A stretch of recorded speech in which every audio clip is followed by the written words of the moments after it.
আসসালামু আলাইকুম। Promote education and IT সলিউশনের নতুন একটা ভিডিওতে আপনাকে স্বাগতম।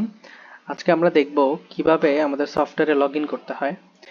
সেক্ষেত্রে প্রথমেই প্রত্যেকটা স্কুলকে আমরা একটা এরকম ডোমেইন অথবা একটা পোর্টালের লিংক দিয়ে থাকি। সো ওই লিংকটাতে যদি আমি ক্লিক করি, সাথে সাথে আমি এরকম একটা ইন্টারফেসে চলে আসবো। এটা আমি কম্পিউটার থেকে করতে পারবো অথবা মোবাইল ফোন থেকে করতে পারবো।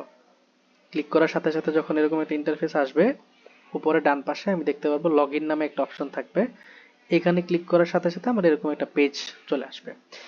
তখন আমি এই জায়গায় এরকম ফোন নাম্বার এবং পাসওয়ার্ড বলে একটা ঘর আছে, এই জায়গাতে আমাকে যে নাম্বারটা দেওয়া হয়েছে এবং যে পাসওয়ার্ডটা দেওয়া হয়েছে সেটা আমি এখানে লিখে দিব। যেমন ধরেন আমি যদি লিখি, কোন একটা নাম্বার লিখলাম এবং কোন একটা পাসওয়ার্ড লিখে দিলাম।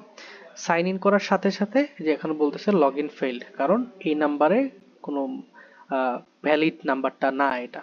আচ্ছা, তো এটা যদি ভ্যালিড নাম্বারটা দিই, আমি সাইন ইন করলে অটোমেটিক্যালি চলে আসবে। আর এখানে একটা অপশন দেখতে পাচ্ছি যেটাকে বলে রিমেম্বার মি। আমি যদি এটা টিক চিহ্ন দিয়ে দিই, ক্লিক দেওয়ার সাথে সাথে টিক চিহ্ন হয়ে যাবে।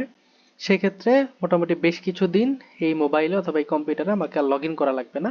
অটোমেটিক্যালি যখন আমি এই লিঙ্ক বা পোর্টালে আসবো, আমাকে বলবে যে অলরেডি লগড ইন। আর যদি এটা না দেই, হয়তো একদিন পরে আমাকে লগ আউট করাই দিবে। আচ্ছা, সেক্ষেত্রে আমরা একটা অরিজিনাল নাম্বার দিয়ে হচ্ছে লগ ইন করা ট্রাই করি। আমি আমার নাম্বারটা দিয়ে দিলাম। আমি আমার যেই পাসওয়ার্ডটা ছিল সেটা দিয়ে সাইন ইন অপশনে ক্লিক দিলাম।